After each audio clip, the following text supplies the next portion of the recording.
अपन हम सभी अभी बाबा उग्रनाथ स्थान में चल रहे श्री श्री चंडी महायज्ञ स्थल पर अवस्थित हैं। उक्त महायज्ञ का आज 11वां दिन पूर्वाहुति का कार्यक्रम है, जो कुछ देर के बाद संपन्न होगी। अति साधनामयी एवं सात्विक ढंग से यह यज्ञ संपादन बाबा उग्रनाथ की कृपा से हो रहा है। आयोजक मंडल अति उत्साहित हैं अपने साधना और अपने कर्मों के माध्यम से। मैं यहाँ से सभी भक्तों को, सभी बाबा के भक्तों को शुभकामना संदेश जारी करता हूँ कि आपका जीवन यज्ञ में हो, आपका जीवन यज्ञ से जुड़ा रहे। आप सनातन संस्कृति को जिंदा रखने के लिए वेद पर आधारित कार्यक्रम से अपने रुचि को बढ़ाएं। यह एक कामना मन में है, खासकर मिथिलावासी से। यह हम कहना चाहेंगे बाबा उग्रनाथ से, जो बाबा उग्रनाथ का ऐतिहासिकता बाबा विद्यापति से जुड़ा हुआ है, जहाँ उगना के रूप में महादेव साक्षात दर्शन देकर उनकी जल तृप्ति प्यासा को मिटाकर साबित कर दिया था कि बाबा उग्रनाथ यहाँ हैं। और हम लोग ऐसे कर्मों के, ऐसे महायज्ञों के माध्यम से जब 10 दिन लगते हैं तो यह दिखाई देता है कि साक्षात महादेव का कृपा बाबा उग्रनाथ में, बाबा उग्रनाथ के माध्यम से, बाबा उग्रनाथ के सानिध्य में इस यज्ञ का जो संपादन देखा है वह अति उत्साहित किया है। हमारे यज्ञ आयोजक मंडल, जिन्होंने एक यज्ञ कर्ता के अनुकूल संस्था का निर्माण करके इस कार्यक्रम को प्रारंभ किए, जो हमारे बगल में बैठे हैं। हम चाहेंगे जो बाबा उग्रनाथ की जो प्राथमिकताएं हैं, खासकर भारतवर्ष के लिए, मिथिला के लिए और हमारे समाज के लिए, यह निश्चित रूप से अविस्मरणीय है। इस अविस्मरणीयता को हम इलाकावासी के नाते यह हमारा कर्तव्य बनता है कि हमारा बाबा उग्रनाथ, हम दावा करते हैं कि हम अपने साधनामयी जीवन के माध्यम से इन्हें साक्षात महाकाल के रूप में पाया है, और वही बाबा उग्रनाथ हैं जिनके हम सभी सेवक हैं। और हमारा मिथिला का भविष्य उज्जवल हो, इसी कामना के संग अपनी बात सबों को धन्यवाद ज्ञापित करते हुए समाप्त करते हैं। हम चाहेंगे जो हमारे यज्ञ आयोजक मंडल के सदस्य जन अब कुछ कहें। आप अपना परिचय भी नहीं दिए। मेरा नाम प्रफुल्ल चंद्र झा समाज सेवी है। मैं अनेकों यज्ञ अपने नेतृत्व में संपादन अभी तक कर चुका हूँ। इस यज्ञ का तो मात्र स्वाद भर लिया हूँ, लेकिन इस यज्ञ ने जो स्वाद दिया है सात्विकता का, धार्मिकता का, और यह यज्ञ निश्चित रूप से जिसे श्वेत रुपया कहते हैं, व्हाइट मनी, उस मनी से यह यज्ञ संपादन हुआ है। हम इसमें लगे हुए सभी हमारे छोटे भाई युवा हैं, और हमारे यहाँ पर आचार्य बालकृष्ण जी के नेतृत्व में यह यज्ञ संपादन हुआ है।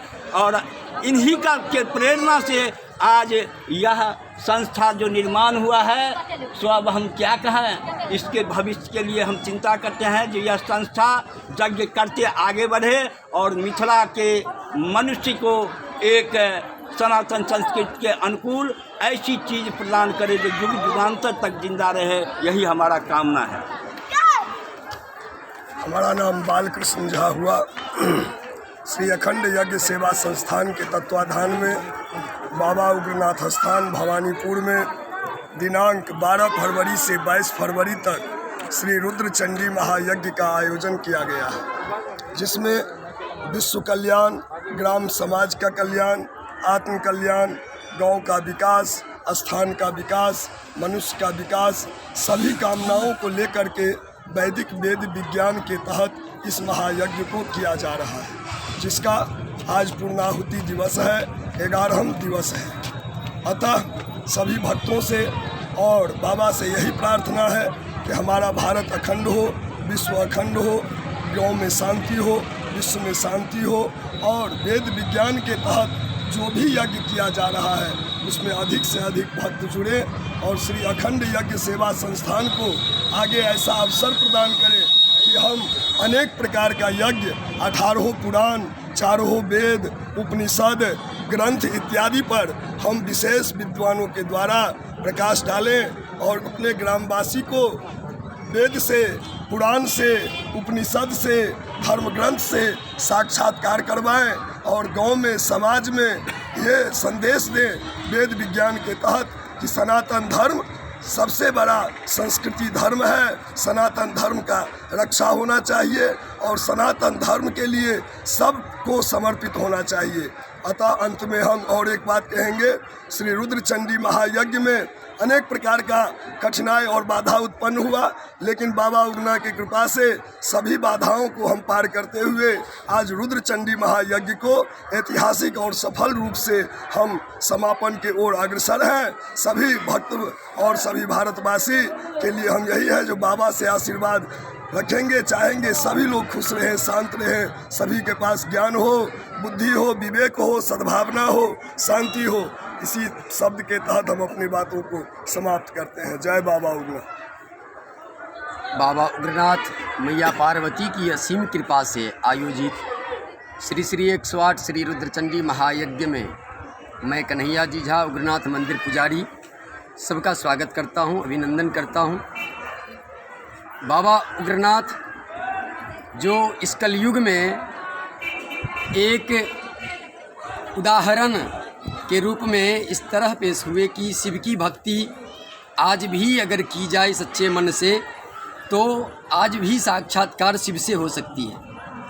और महाकवि विद्यापति जी जो आज से 600 वर्ष लगभग पूर्व 1400 ईस्वी के आसपास साक्षात शिव उगना के रूप में, मनुष्य के रूप में विद्यापति जी के घर में नौकर बनकर आकर रहने लगे।